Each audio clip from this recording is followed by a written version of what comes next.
But in the case of my mother, for example, I mean, and I know this again, can happen to quite a few Alzheimer's patients, the emotional memory really was not affected.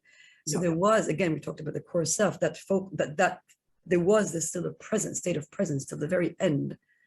And luckily, she died before she lost the ability to recognize us. I mean, it's lucky. But it's interesting because in the case of your mother, and even from the things I read in your book, clearly, if you compare it to this amnesic patient, the amnesic patient might at first look more with it than she would. But on the other hand, she was more preserved than he was because she had much more knowledge about herself, even with all the fragmentation and losses. She was much more a person together and much more the person she had been than this guy was after suffering this acute damage. So it's very subtle. There are all sorts of, something I don't think we've ever done, but it would be interesting to actually, I'm suggesting to myself that I should write that comparing the cases of advanced Alzheimer's and cases of amnesia caused by focal damage, all these differences and similarities. Very interesting. And maybe we'll write that together one day. That would be amazing. That would be great. But I think also the central question in this as well, as the anosognosia, right, the inability to know about one's own ailment. My mother, I mean, as in most all Alzheimer's patients, I think, had complete anosognosia. She was not aware of what was happening to her. It sounds like this patient also was completely anosognostic.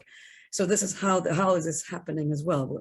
This state of not being aware of what's going on with you. I mean, you realize that the awareness, this metacognitive ability we have, the awareness of our own state of being is part of the meaning making. It's part of the sense of self. It's part of our ability to exist with others. Is it I think one of the things I talk about in the book is that, in a sense, any kind of mental neurological ailment is also an ability to be in a time zone, so to speak, of others. You know, our sense of temporality is disrupted. Our sense of all this is actually a profoundly social disruption. And I think it's an important thing to bear in mind as well. Yes, that's something you make a lot of in the book, that the self and things which go along with it. It's the opposite of, you know, every man's an island. Completely. Your book argues completely against that. It says nobody's an island. Not at all. No. We start off in life as, you know, within another body. And there's now new work looking at co-homeostasis, which is a marvelous idea, that we don't recognize ourselves without others at the very beginning of life. And so we are within our very interoceptive processes, we are, by dint of them, we are profoundly physiologically social. And our sense of time and even language and so on, all this is about being with others.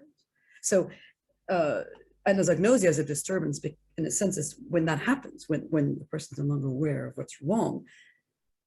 It's a deep rupture and a kind of inability in interact, in the ordinary interaction, the symmetrical interaction that we expect. My mother, for example, I described this experience as well. I mean, the experience of being, or having to adapt, in a sense, to be a new kind of daughter to the mother that she was becoming. She was still a mother, but it was a very different kind of person. We didn't converse with her in the same way. But it became asymmetrical, because the anosognotic state is, you know, I know something's wrong with you, but you don't. And that's profoundly disturbing, I think, to many people who have, you know, dementia in the families. I think that's one of the most disturbing aspects of it, is this loss of the kind of equality of being, of experience, and of meaning making and temporality that we take for granted. Yep, absolutely. I mean, in the story of your mother, you, towards the end of the book, you say she was still herself. You still recognized her. She was still, I can't remember the words you used, but there was part of her which was inalienably her, which you recognized, even though the story of her had unraveled. Yeah. And so it's where we started talking, that there's different parts to the self. There's the core self, the story of the self. The core self is Antonio's, term, right? I mean, that preserved, that really was clearly preserved. So how does this really work? I mean, this is the point, right? I mean, how does this work? I mean, yeah, I had the same experience with my father, who had dementia, and didn't make a lot of sense, and his life had unraveled. But I found if I read him poetry, he would snap back and would be able to talk about the poems the way he always had. And it seemed to cut right back to who he was. And then as soon as we stopped talking about poems, it all unraveled. So, you know, the way that you began to tease out these different aspects of the self seems to be, it spoke to me at least, and I'm sure it must speak to anyone who's listening to us, that it's not just a thing, it's a process with lots of parts. Yeah, and it's very layered. One thing that people very often don't realize is that, you know, even our memories don't function always the same way. There's sometimes certain occasions in which you are able to recollect certain events, and others in which you can't. I've been very intrigued the past 2 years because of COVID as to how my memory functions, and I've been doing this also with other people, and finding myself in places where I have not been for 2 years, and where I used to go quite frequently, and finding it sort of strange, and realizing that how I thought that this would have been a little bit further away than it was, in terms of streets and buildings and shops and so forth. And that is, of course, comes from the fact that when you live in a particular place and you do your life in those environments, and you have certain trajectories where you drive or walk through, all of that is being sort of partially activated in your brains, and it's very ready for when you use it next. It just facilitates, again, because, you know, the brain learns that you've been using, you know, a lot of the things that artificial intelligence now is imitating. The brain knows that this is being used frequently, so you store a memory, a pre-activation of it, sort of midway, so that it can be easily accessible. But then if you go for 2 years not doing it, you know, the thing just decays. And then you have to restart. And at first you may think that you forgot it, but you really didn't forget it. It's just a question that the memory is more difficult to bring out. And so all of this layering and complexity, of course, is there in the person with Alzheimer's, and is going to play a role in things that all of a sudden, what you just described about your father is exactly that. You know, suddenly he was in the sphere. Suddenly this poem made him be in a certain place, and he could reconnect with lots of memories that allowed him to discuss it. Do you mind if I ask you some of the questions that are coming in? It's just there's Professor Anna Casement has a question for you, Professor Damasio. Do you disagree with Chalmers' hard problem? Oh yes, absolutely. No, it's actually very funny. There's one book that just came out that says, "Great minds don't think alike." And they have the first essays about David Chalmers and Antonio Damasio. No, completely. And is that because you see it as coming from the bottom up? Right. I think that that it is a difficult problem to deal with, of course. But what's meant by a hard problem of consciousness is that it is the impossible to solve problem of consciousness, and that is very defeatist. And there's no reason to do that scientifically. I mean, it may be difficult, but we have attempts, and you do the research, and you try it out, and I think it's solved, but So do I, actually. I would not insist. But just that's a funny question, because by coincidence, I'm going to a dinner tonight where David Chalmers is going to be. Oh. So I'll tell you about our conversation today. By the way, it's extremely cordial, and we've not had any. We haven't crossed swords over this, and I've told him tons of times. David's a nice man. Can I ask another question for you both? From Charles, he says, how do the authors relate to the concept of the triune brain? You know, Paul MacLean's idea. So it's an old idea these days. But... It's an old idea. Noga, it's yours. Well, I mean, it is an old idea. I think, you know, I think a lot of those ideas of it's an idea that actually, you think about it, it actually goes back even to medieval ideas of scholastic ideas of localizing functions in the brain in this hierarchical way. They're very helpful at metaphorical levels. I mean, they translate our own experience to some extent, but obviously it's not accurate, right? Because there's so much more. I mean, the brain is completely profoundly interconnected. I mean, Antonio knows, again, I mean, studies this profoundly, you know, how high cortical activity and affective brain are completely profoundly interlinked. So it doesn't really work. So, but you know, it's okay. It's one of those notions that came at a time in which that triune, that the division, made sense.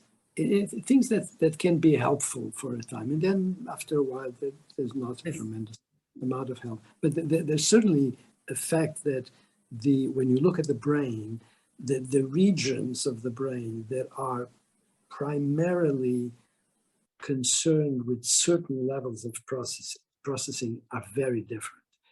For example, the resolution of the neurobiology of consciousness, as far as I'm concerned, largely occurs at high brainstem level. So it's in the brainstem, way below the level of the cortex, and in the posterior part of the brainstem. And that's where the nuclei are located that integrate a lot of the information from the body and allow us to generate consciousness, homeostatic feeling and then consciousness. Whereas a lot of the things we're talking about, what is allowing us to have this conversation right now is mostly through cortical networks that are interacting in large regions of association on the lateral aspects of the posterior sensory cortices, but being guided by a lot of machinery in the frontal cortices. Now, of course, none of that would be operating if the component of the brainstem would not be operating as well. So the idea that there are these different parts that are in charge of different things is, of course, perfectly intelligent and current. You know, it has not gone away. But I mean, what you're saying would suggest then that both of you would see animals as being conscious, that consciousness is not something that comes along with us, that you could go around the zoo and most of types of consciousness. Yes, but nevertheless, if it's in the brainstem, then my dog is conscious, cat's conscious, mice, lizards would be conscious.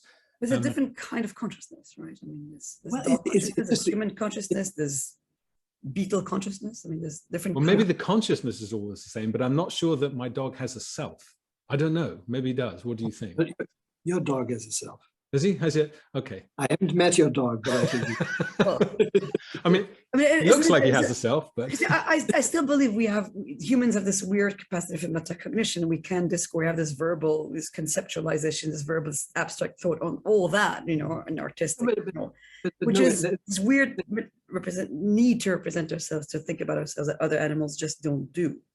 That's the storytelling, though, isn't it? But we go back to the thing that I said at the beginning, that you have all these levels of consciousness. There's a level, a primary level without which nothing exists, and that one is shared by his dog and cat and lots of other creatures. Provided, it's very important, they need to have a nervous system. Yes, exactly. You know, it's very interesting that there, in a lot of the work on consciousness, there are two things that people have not quite understood. One is that you cannot have consciousness in the proper sense without a nervous system. Then the other is a big mistake, which is to say that because you need the nervous system, it is in the nervous system alone that you need to find a solution. And that's silly, because again, we go back to the interaction. The nervous system is going to play a key role, but if the nervous system was not interacting with the rest of the non-neural body, there would be no consciousness. And consciousness is there to serve the whole organism. But nervous system is absolutely necessary. And that's why, bacteria have a process of sensing and detecting, but that's not consciousness, because I don't expect bacteria to be able to represent mentally what is going on in their lives, whereas we do. Our consciousness is based on the fact that I can see the two of you and I can represent you right now, and I can represent you later on because I can hold you in memory. And that consciousness is about being aware of that representation and connecting all that to my body. So the bacteria can't do it, and sensing and detecting is one thing. For me, there's the level of sensing and detecting, and then the level of minding, and then the level of consciousness proper. And now your dog has sensing and detecting and minding and consciousness, except he doesn't have all of this marvelous other stuff that the three of us have, which has to do with the fact that our histories, our individual histories are intact, and we can access them, and we can access all this knowledge and be, making arguments about these points. What does the self add to that, Noga? Sorry, what does the self add to this? Because the self is something else. There's just a sentence in one of your, I think it's to do with Eric, where you talk about the problem that he has with the self. You describe it as when the search for transcendence is misdirected and falls flat. And it's a beautiful description of what happened to this poor man. Yeah. But I can't imagine that my dog, no. Antonio may disagree, but I'm not sure that my dog is on a search for transcendence. I think it's on a search for lunch. No, dogs like to have their lunch. I think there is a difference. I mean,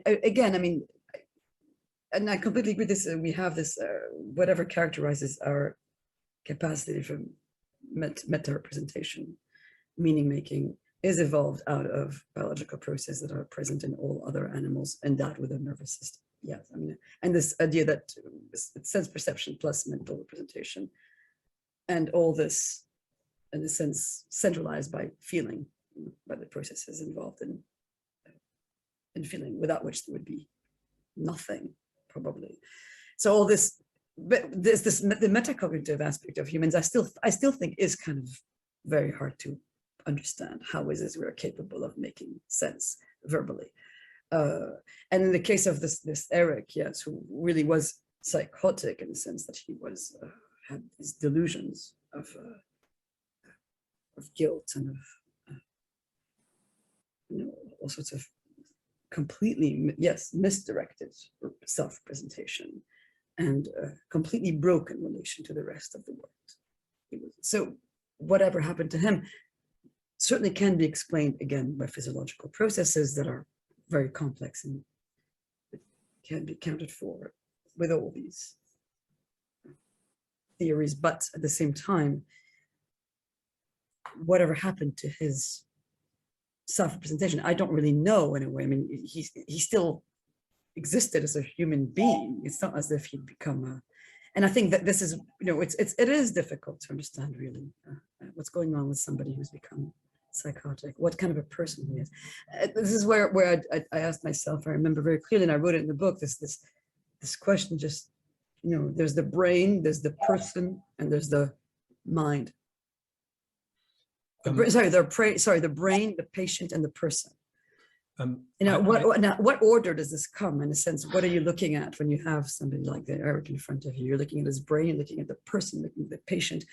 What is he exactly? What order? How do you parse this? I feel terrible for doing this, but I have to say that we've run out of time. Oh. I feel bad because I'd love to continue on, and it feels like we've hardly scratched the surface hardly begun. We could talk about, but we have run out of time. And it just remains for me to thank you both so much for chatting to us. It's a lovely book. I recommend to people that it's both informative and very moving. And I also hope we'll have the pleasure of talking to you, Antonio, about your new book sometime soon. Thank you both so much. Wonderful. Thank you. Thank you. Thank you both.